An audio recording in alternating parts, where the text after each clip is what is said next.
20절 말씀 저희 같이 보도록 하시겠습니다. 원래 계획대로면 오늘 요한계시록 20장의 말씀을 가지고 요한계시록 그 시리즈를 끝내는 날인데 조금 아쉬운 점이 있어서 오늘 18장에 있는 말씀 같이 나누고 계획되어졌던 새 예루살렘에 관한 설교는 다음 주일에 같이 나누도록 하겠습니다. 그래서 요한계시록 18장 1절에서 20절까지 저희 함께 보실 때 제가 한 절 읽고 여러분들이 한 절 읽고 같이 교독하도록 하겠습니다. 요한계시록 18장 같이 봅니다. 이후에 다른 천사가 하늘에서 내려오는 것을 보니 큰 권세를 가졌는데 그의 영광으로 땅이 환하여지더라. 힘찬 음성으로 외쳐 이르되 무너졌도다 무너졌도다. 큰 성 바벨론이여 귀신의 처소와 각종 더러운 영이 모이는 것과 각종 더럽고 가증한 새들이 모이는 것이 되었도다. 금행의 진노의 포도주로 말미암아 만국이 무너졌으며 또 땅의 왕들이 그와 더불어 음행하였으며 땅의 상인들도 그 사치의 세력으로 치부하였도다 하더라. 내가 들으니 하늘로부터 다른 음성이 나서 이르되 내 백성아 거기서 나와 그의 죄에 참여하지 말고 그가 받을 재앙들을 받지 말라. 그의 죄는 하늘에 사무쳤으며 하나님은 그의 불의한 일을 기억하신지라. 그가 그대로 그에게 주고 그의 행위대로 갑절을 갚아주고 그가 섞은 잔에도 갑절이나 섞어 그에게 주라.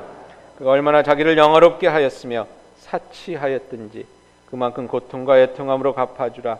그가 마음에 말하기를 나는 여왕으로 앉은 자요 과부가 아니라 결단코 애통함을 당하지 아니하리라 하니 그러므로 하루 동안에 그 재앙들이 이르리니 곧 사망과 애통함과 흉년이라.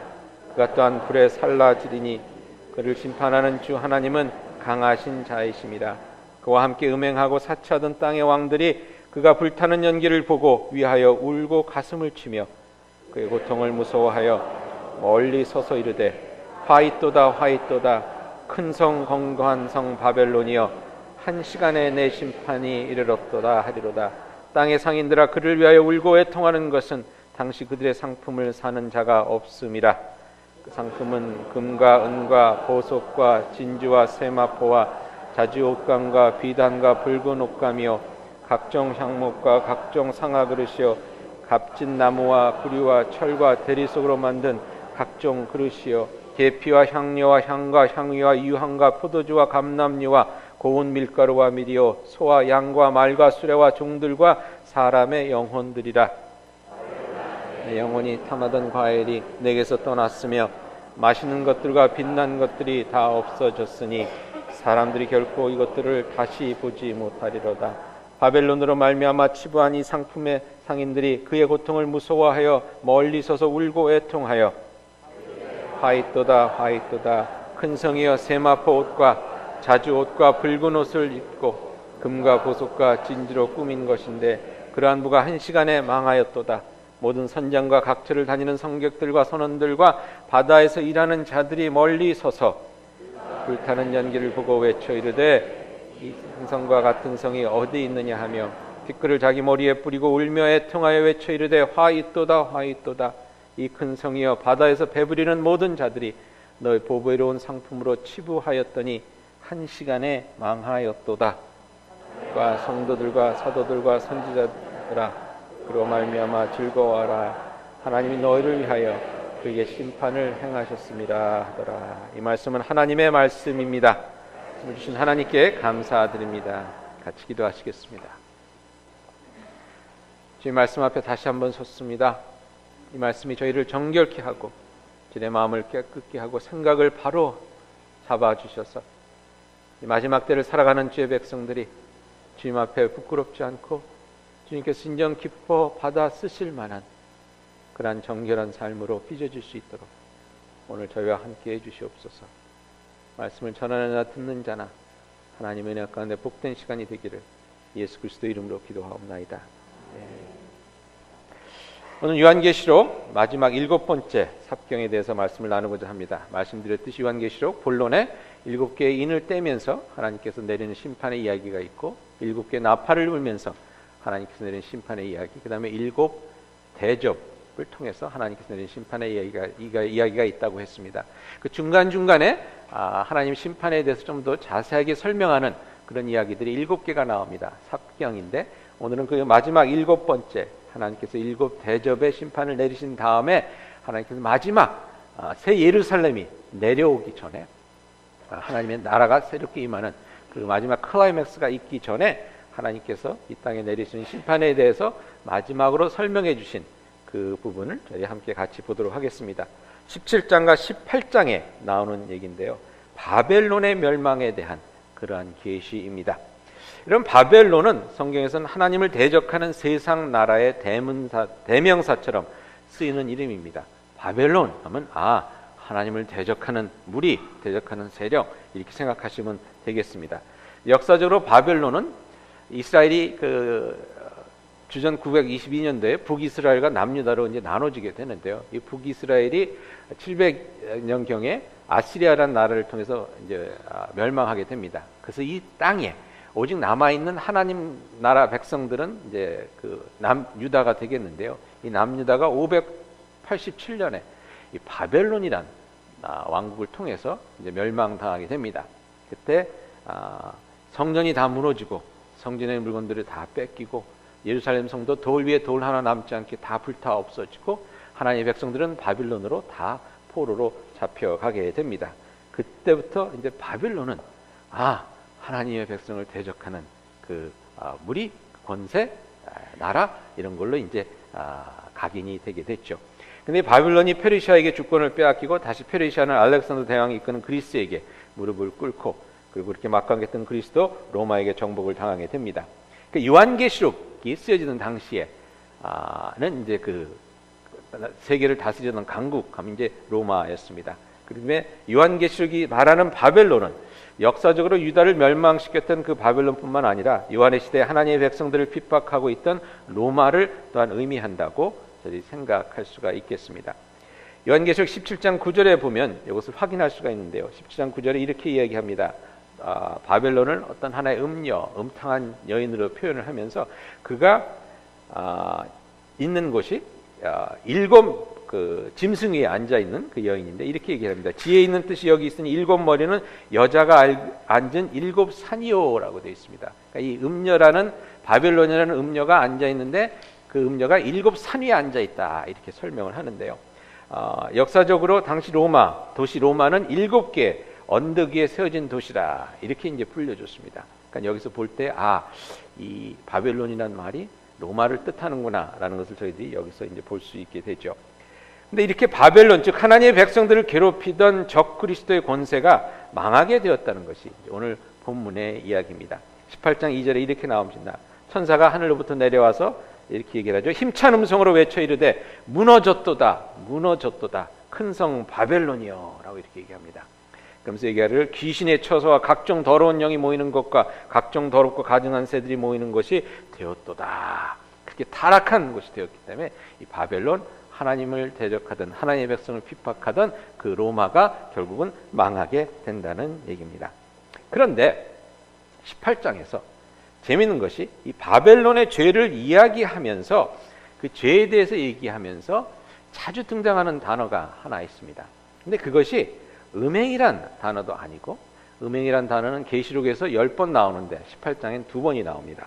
우상숭배라는 말도 아니고 한 번도 안 나옵니다. 우상숭배는 우상이라는 말은 계시록에서 13번이 나오는데 18장에는 한 번도 나오지 않습니다. 불이란 말이 한 번 나옵니다. 이 무엇보다도 더 많이 나오는 단어가 있는데 그것이 뭐냐면 사치입니다. 사치란 단어가 3번 나옵니다. 그리고 이 사치함을 통해서 치부하였다, 즉 돈을 벌게 되었다는 말이 치부란 말이 또한 3번 나옵니다. 계시록 18장 3절에 보니까 이렇게 나오죠. 음행의 진노와 포도주로 말미암아 만국이 무너졌으며 땅의 왕들이 그와 더불어 음행하였으며 땅의 상인들도 그 사치의 세력으로 치부하였도다. 이렇게 나오고요. 7절에 보니까 그가 즉 바벨론이 얼마나 자기를 영화롭게 하였으며 사치하였든지 그만큼 고통과 애통함으로 갚아주리라고 얘기하고 있고요. 9절에 보면 그와 함께 음행하고 사치하던 땅의 왕들이 그가 불타는 즉 바벨론이 불타는 연기를 보고 위하여 풀고 울고 가슴을 치며라고 이렇게 나와 있습니다. 계시록 18장 3절과 15절 19절에 보면 이 바벨론의 사치함을 위해서 왜냐하면 사치하기 위해서 물건을 들여야 되니까 이 물건을 들여오기 위한 무역 이런 걸 하기 위해서 상인들이 치부 돈을 벌었고, 또한 그 물건을 실어 나르는 배꾼들, 배를 운영하던 이런 선박을 운영하던 이런 사람들이 또 치부 돈을 벌게 되었다는 말씀을 해주고 있습니다. 자, 바벨론이 어떻게 사치하였는가? 18장 12절부터 14절까지 보면 조금 그것을 볼 수 있는데요. 여기서 흥미로운 것은 여러분, 세상이 끝나는 이 심각한 얘기를 하는, 이 중요한 얘기를 하는 가운데 12장부터 14절에 보면 바벨론 사람들의, 그러니까 로마 사람들의 이 쇼핑 리스트를 쭉 얘기하고 있습니다. 이게 뭐 그렇게 중요했을까 하는 생각이 들 정도로 12절부터 보면 이렇게 나와 있습니다. 그 상품은 금과 은과 보석과 진주와 세마포와 자주옥관과 비단과 붉은 옷관과 각종 항목과 각종 상아 그릇이요, 값진 나무와 구리와 철과 대리석으로 만든 각종 그릇이요, 계피와 향로와 향과 향유와 쭉쭉쭉 나옵니다. 이게 뭐 그렇게 중요했을까? 그러면서 14절에 보니까 바벨론아, 내 영혼이 탐하던 과일이 내게서 나왔으며, 과일까지 얘기합니다. 근데 여러분 생각해 보니까 이게 중요했던 겁니다. 영혼이 탐하던 과일이라고 그랬습니다. 어떤 과일입니까? 보통 과일이 아닌 겁니다. 그냥 뭐 건강을 위해서 아침에 먹는 사과 이런 게 아니라 진짜 뭐 비싼 돈 들여서 남은 못 먹었던 거, 그럼 이 과일 먹는 게 자랑이 되는 겁니다. 그 과일 먹어봤어? 아직도 못 먹어봤어? 그래서 무슨 문화생활을 한다 그래? 그러니까 또 집에 가서 인터넷 뒤져갖고 또 아프리카에서 과일을 또 수입해서 뭐 몇백 불, 몇천 불 들여서 과일 한번 먹고 사진 찍어서 페이스북에 올리고, 나도 이제 이런 과일 먹는 사람이다 라고 이렇게 또 자랑하고, 이런 일들이 일어났다는 겁니다. 그게 사치죠. 사치는 뭡니까? 필요 이상으로 돈을 쓰고 필요 이상, 필요하지 않은 물건들을 쌓아놓는 것을 사치라고 그러지 않습니까? 근데 여러분 여기서도 재미있는 것은요, 15절에 보니까, 13절에 보니까 이런 내용이 나옵니다. 막 쭉 물건들이 나오면 소와 양과 말과 수레와 종들과 라는 말이 나옵니다. 즉 사람을 사고 팔았다는 겁니다. 그건 뭐 로마 시대니까 그럴 수도 있겠다라고 생각을 했겠죠. 근데 그 다음에 뭐라고 나오냐면 사람의 영혼들이라고 나옵니다. 사치를 하느라고 뭐 금은, 그 다음에 여기 자주옷이라고 나오는 자주옷, 붉은 옷. 지금은 여러분 이 옷이 뭐 붉은 옷 이런 것들이 큰 것이 아닐지 모르지만, 당시는 이 물감을, 옷감을 이렇게 물들이는 기술이 발전되어 있지 않았기 때문에 자주옷 하면 이게 왕만 입을 수 있는 뭐 이런 옷이었습니다. 그러니까 이런 자주옷, 붉은 옷 할 때는 굉장히 사치한 옷을 입었다는 거거든요. 여러분 옆에 있는 분들에게 한번 이렇게 물어보십시다. 오늘 입은 옷 얼마짜리세요? 라고 한번 물어보세요. 네. 사치한 옷이 아니기를 바라겠습니다. 근데 아무튼 이렇게 사치한 사람들이었는데 뭘까지 했냐? 사람의 영혼까지도 사고 팔았다는 겁니다. 그러면 사람의 영혼을 사고 팔았는 것이 무엇을 의미하는지 잘 모르지만, 여러분 사실 지금 저희들도 보면 말이죠, 왜 그런 거 있지 않습니까? 돈을 벌기 위해서 영혼을 팔았다는 그런 표현들을 쓰는데, 가만히 생각해보니까 그 표현이 저희들에겐 놀랍지가 않습니다. 왜냐하면 너무 흔한 일이 돼버렸어요. 사실 보니까 지금 저희들이 바벨론에 살고 있습니다. 근데 무슨 얘기냐 하면, 여러분 사람의 영혼보다 돈이 더 중요한 그런 사회였다는 겁니다. 돈을 벌기 위해서, 돈을 잘 쓰기 위해서 자기의 영혼을 팔아버리는, 사람보다 돈이 더 중요한 그러한 문화, 그러한 사회가 바로 바벨론이었다는 것입니다. 즉 물질 만능주의의 사회였습니다. 그런데 여러분 여기서 중요한 게, 이 물질 만능주의요, 이 사치하고 돈을 많이 쓰는 것이 요한계시록에서 하나님께서 세상이 끝나는 그 계시를 보여주면서 한 장을 다 할애할 정도로, 그리고 마지막에 하나님의 심판이 끝나고 다 나가서 하나님께서 이제 승리하시는 그 얘기를 하기 전에 마지막으로, 그렇지만 이게 중요한 얘기가 있어서 또 들려줘야 되는 그 중요한 이야기가 바로 이 물질 만능주의, 사치하는 그런 삶의 모습이라는 것입니다. 근데 여러분 여기서 보게 되면, 이렇게 돈이 많고 잘 살던 이 바벨론이, 이 로마가 1시간 만에 망하는 것을 보게 됩니다. 1시간 만에 망했다는 것을 18장에서 3번 반복을 합니다. 18장 10절에 이렇게 나와 있습니다. 그의 고통을 무서워 멀리 서서 이르되 화 있도다 큰 성 견고한 성 바벨론이여, 1시간에 내 심판이 이르렀다. 그리고 17절에 이렇게 얘기합니다. 그러한 부가 1시간에 망하였도다. 19절에는 이렇게 얘기합니다. 배부리는 모든 자들이 너의 보배로운 상품으로 치부하였더니 한 시간에 망하였도다. 여러분, 세상의 부가 아무리 많다 하더라도, 세상의 권력이 아무리 크다 하더라도 망하는 것은 한 시간이면 족하다는 것 너무나 잘 알고 있지 않습니까? 여러분, 폼페이라는 곳 아시죠? 이탈리아 남쪽에 당시 로마의 최고의 휴양지였습니다. 부자들이 모여서 이렇게 여름 방학이 아니라 여름 휴가를 보내고 이러는 데였습니다. 뭘로 유명했냐면 그 당시 세계에서 제일 좋은 목욕탕이 있던 곳이었습니다. 로마의 목욕탕은 여러분 지금 저희 사우나로 생각하시면 됩니다. 로마 목욕탕에서 뭘 했나 이렇게 보면 지금 사우나에서 하는 것들이 다 거기서, 사우나에서 보니까 요즘 보니까 속회 목장 모임도 거기서 하는 게가 있더라고요. 달걀도 있고 그러니까 좋죠. 근데 여러분 옛날 기록을 보니까 로마 목욕탕에서 회의를 했대요. 카운슬들이. 뜨거운 물에 몸지지면서 기분 좋게 이렇게 회의도 하고 이랬다 그러는데, 제가 가만히 보고, 제가 사우나를 안 가는 이유가 로마 목욕탕이랑 너무 비슷해서 제가 안 갑니다. 근데 어쨌거나 가시는 분들은 가셔도 되고요. 근데 아무튼 제일 좋은 목욕탕이 있던 그런 곳입니다. 그러니까 굉장히 휴양지로 사치하고 이랬던데, 그때 주후 79년 8월 24일 그 옆에 있던 베스비오라는 산에서 갑자기 화산이 터지면서 온 도시가 그냥 3m 흙 밑으로 다 묻혀지지 않습니까? 2,000명이 그날 죽었습니다. 2,000명이. 정확하게는 18시간 만에. 그러니까 문학적으로 표현하면 진짜 1시간 만에 끝난 겁니다. 그래서 폼페이에 놀러 가시면 그 유적이 아주 잘 보관되어 있죠. 어떻게 할 순간도 없이 그냥 흙속에 묻힌 거를 다시 파냈으니까. 근데 가면 사람들이 그때 죽은 모습에, 죽은 그 당시 모습, 어떤 사람은 엎드려서 죽고, 어떤 사람은 껴안고 죽고, 이런 모습들이 석고상으로 이렇게 딱 만들어져 있습니다. 근데 이게 어떻게 만들어졌냐면, 이 용암이 갑자기 사람들을 덮어버리니까 그 안에서 사람들이 그냥 이렇게 움직이다가 그냥 이렇게 딱 굳어져 버린 거예요. 그 안에서. 그리고 그 흙 안에서, 용암 그 안에서 이제 사람들의 살은 다 썩어 없어지니까 그만큼의 공간이 이렇게 생긴 겁니다. 나중에 발굴을 하다 보니까 이렇게 빈 공간이 막 이렇게 수포처럼 빈 공간이 여기저기 있는 거예요. 그래서 이게 뭔가 들여다보다 거기다 석고를 이렇게 부어보고서 나중에 떼어보니까 사람의 모습이 딱 나오더라는 거죠. 그래서 그때부터 그 빈 공간을 그냥 부시지 않고 그 석고를 부어서 사람의 모습들을 재현해서 그 석고상들이 이제 폼페이에 가면 있습니다. 근데 그야말로 1시간에 여러분 그렇게 망해버린 겁니다.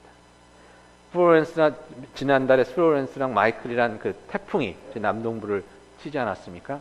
그야말로 순식간에 몇 빌리언 달러라고 몇 조 원의 이런 피해를 입는 것을 저희 또한 보았습니다.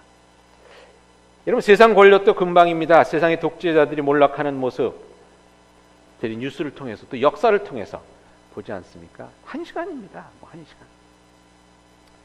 그리고 우리 모두의 삶도 그렇습니다. 모든 것을 잃는데 1시간이 뭡니까? 1분이면 충분하죠.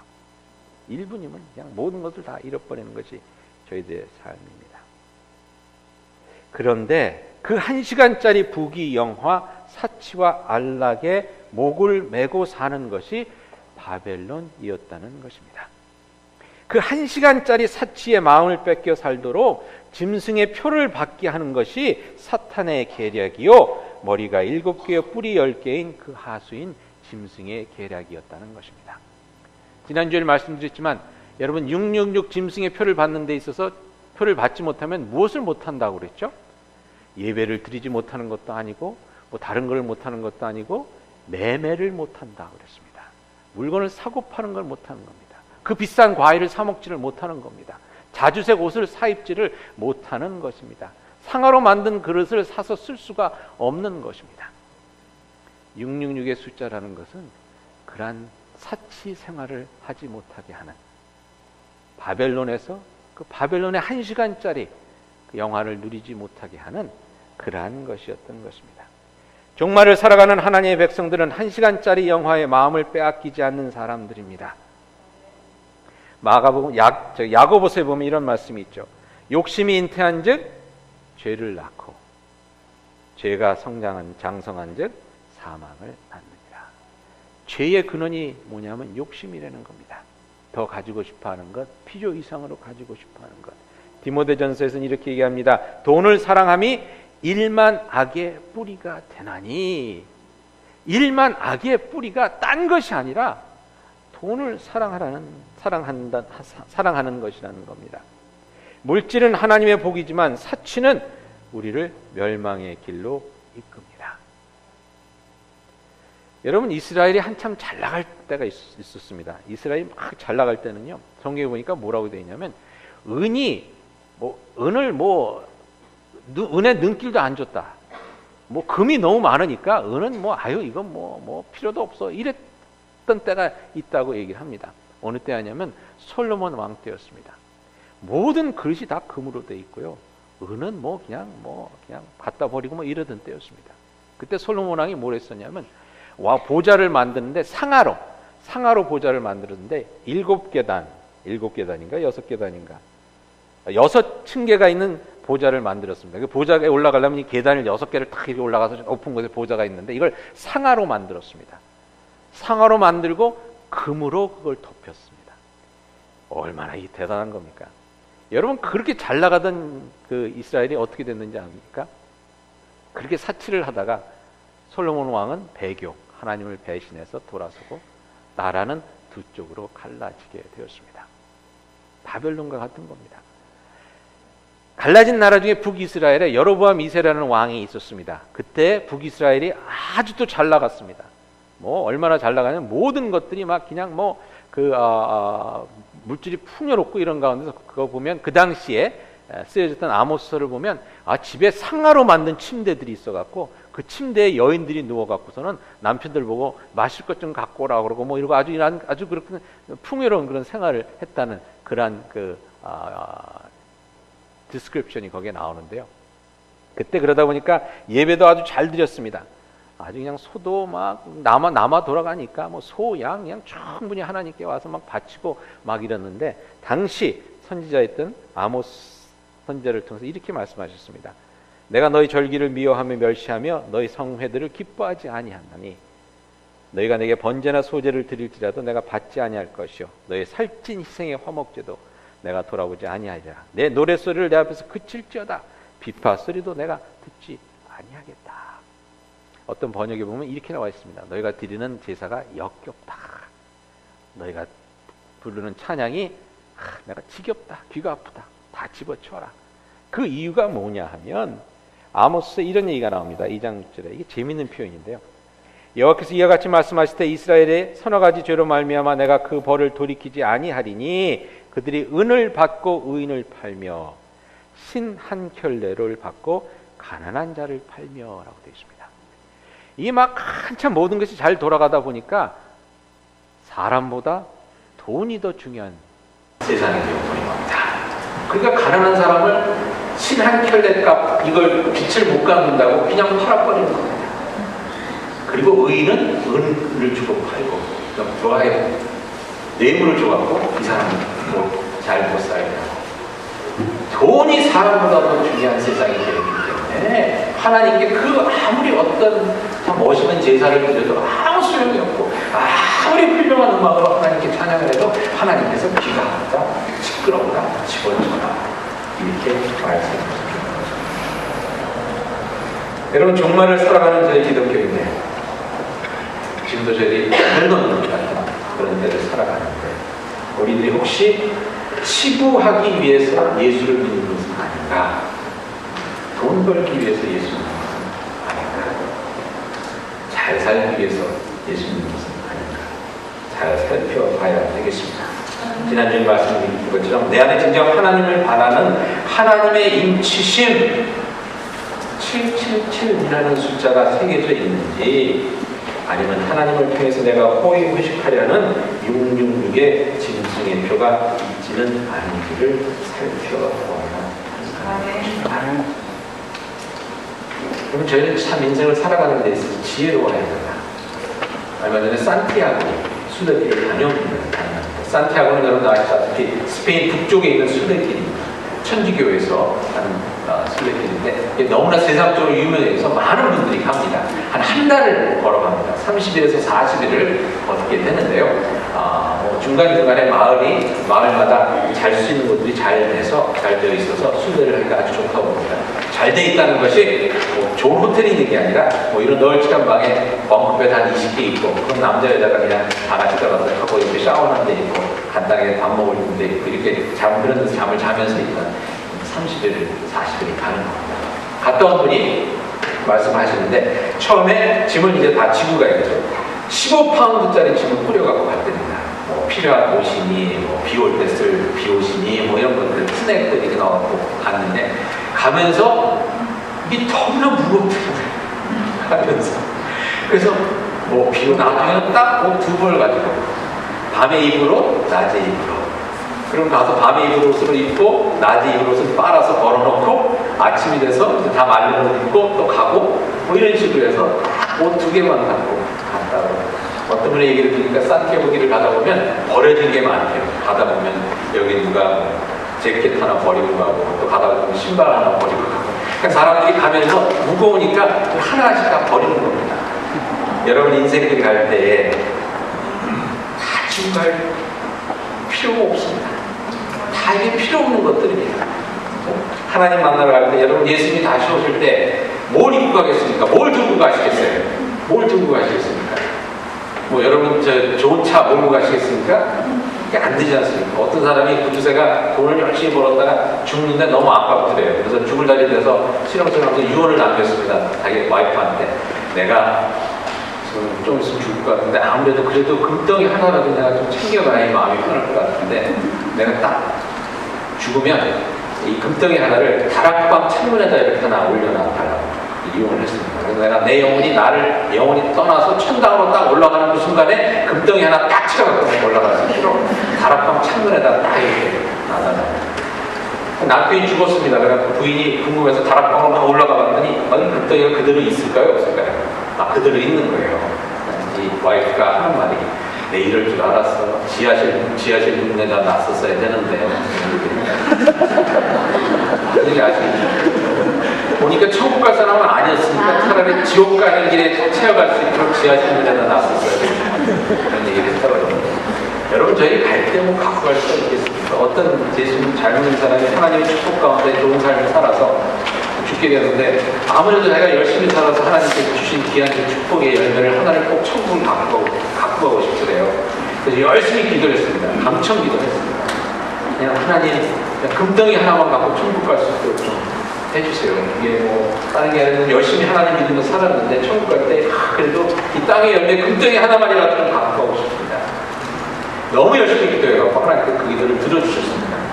그래서 천국 올 때 금덩이 하나만 갖고 와라. 이 사람이 죽었어. 천국 갈 텐데 금덩이 하나 갖고 갔습니다. 갖고 천국문을 딱 지나려고 하는데 천사가 이렇게 불리니, 잠깐만 이렇게 오세요. 그러더니, 아니 돌멩이는 왜 갖고 오셨어요? 천국에 금이 하도 많으니까 돌멩이처럼 치는 게 금인데 그걸 왜 갖고 왔냐. 여러분, 그렇습니다. 인생을 살아가는데 진짜 한 시간의 영화, 한 시간의 호흡식을 위해서 여러분의 인생을 사시겠습니다. 아니면 영원한 하나님의 영광을 위해서 여러분의 삶을 사시겠습니다. 제가 요즘 생각하는 것 중에 은퇴를 하면서 무엇을 내려놓을까 하는 생각을 많이 합니다. 은퇴를 생각하게 되는데, 은퇴 준비를 해야 되더라고요. 그래서 은퇴 준비를 뭘 해야 되나 지금 아주 고민이 많습니다. 은퇴해서 그래도 잘 살아야 되는데, 은퇴해서 뭐 커피집을 할까, 뭐 이러다가 얼마 전에 좋은 게 하나 생겼어요. 저희 선배 하나가 캘리포니아에서 핫도그집을 하는데, 핫도그집을 할 생각이 있으면 물려주겠다고. 그럼 60여 은퇴가 핫도그집 하면서 60년 살면 괜찮겠다는 뭐 이런 생각을 하는데, 갑자기 하나님께서 은퇴할 때 뭘 자꾸만 줄 생각하지 말고 내려놓을 생각을 해보는 그런 감동을 주시더라고요. 내가 은퇴하면서 하나님 앞에 내려놓는 것이 뭘까? 그런 생각을 해봤어요. 은퇴하면서 내가 받고 준비하고 쌓아놓을 수 있는 많은 것들이 있지만, 그것을 내가 다 갖지 않고 그 중에서 하나만큼은 좀 하나님께 내려놓아야 되지 않겠냐. 그것이 무엇이 될 수 있을까 생각을 하는데요. 그러면서 들었던 생각은 진짜 중요한 것은 이 땅에 쌓는 것도 아니고 이 땅에서 내려놓는 것도 아니고 하늘에 쌓아놓는 것이구나. 생각이 들었습니다. 여러분 예수님께서 그렇게 말씀하셨죠.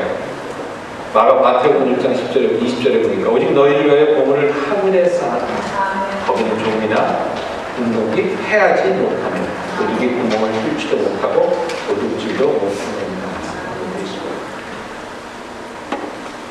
아멘. 주 예수여 오시소서 라고 예수님을 만나러 갈 때 진짜 가지고 갈 거 없습니다. 가지고 갈 거 없습니다. 근데 하늘에 쌓아둔 것은 그것만이 남는 것입니다.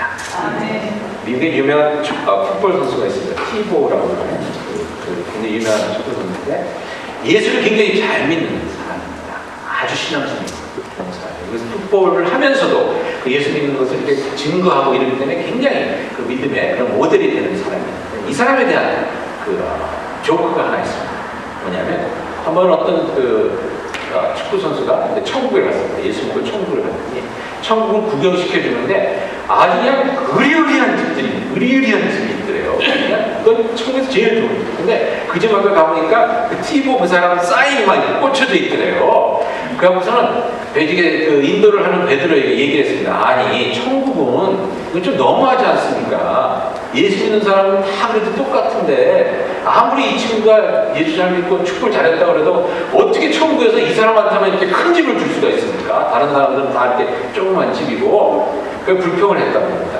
그러니까 이 베드로가 하는 말이 이건 그 사람 집이 아니라 하나님 집이야. 하나님께서 하시는 곳에 너무 이 사람이 좋으니까 그 사람 사이드를 막 하나님께서 박아놓으셨다는 겁니다. 여러분 천국에 갔을 때 우리들이 쌓은 보화가 어떤 것입니까? 우리들이 이 땅에서 살아온 그 삶의 흔적이 여기서는 갖고 갈 수 있지 않아요. 갖고 가지 못하지 않습니다. 그 흔적이 하늘에 쌓여져 있을지 한번 생각해 보았으면 좋겠습니다. 18장의 말씀은 그겁니다. 한 시간이면 망할 바벨론의 그 좋은 것들 거기에 마음 빼앗기지 말고 한 시간이면 없어질 겁니다. 한 시간이면 없어질 겁니다. 물론 하나님께서 우리에게 주신 귀한 복을 누리며 사는 것은 중요합니다. 여러분 돈 많이 버시길 진짜 저는 바랍니다. 그래야 헌금이 많이 들어오니까. 근데 여러분 돈 많이 벌어서 좋은 일 하셔서 하나님의 일을 하셔서 그 보화를 하늘에 쌓아두셔야 돼요. 여기에 아무리 잔뜩 쌓는 것도 갖고 가는 것도 아니고 쌓아두었봤자 한 시간이면 없어지는 겁니다. 여러분 한 시간 그 보화를 인정하시겠습니까? 아니면 천국에 쌓아두고 영원토록 쌓는 보화를 줘서 하나님의 사랑을 얻으니까 그야말로 넘치는 그런 영생을 사시겠습니다. 종말을 사는 하나님의 백성들은 한 시간의 그 영화에 한 시간의 눈을 빼앗기지 않는 사람입니다. 그것을 위해서 내 마음에 쓸데없는 교만의 표, 육육이라는 자를 찍지 않는 사람입니다. 오직 하나님의 거룩함만을 바라보면서 거룩함을 통해서 하늘에 놀라고 아름다운 보화를 내가 그냥 예수님 다시 오십니다. 여러분 하늘에 보화가 쌓여있다고 하면 얼마나 천국 빨리 가고 싶겠어요. 쌓아놓은 게 없다고 그러면 가긴 나겠지만 기에 달려나가지는 않을 것 같아요. 하늘에 잔뜩 쌓아놓은 그 영원한 보화를 향해서 예수 그리스도가 다시 오시는 날 주 예수 오시옵소서 힘차게 달려나갈 수 있는 그런 여러분이 되실 수 있기를 그리스도의 이름으로 축원드립니다. 한 시간에 망해버릴 바벨론의 백성이 아니라 영원히 서 있을 하나님 나라에서 살아가십시오. 같이 기도하겠습니다.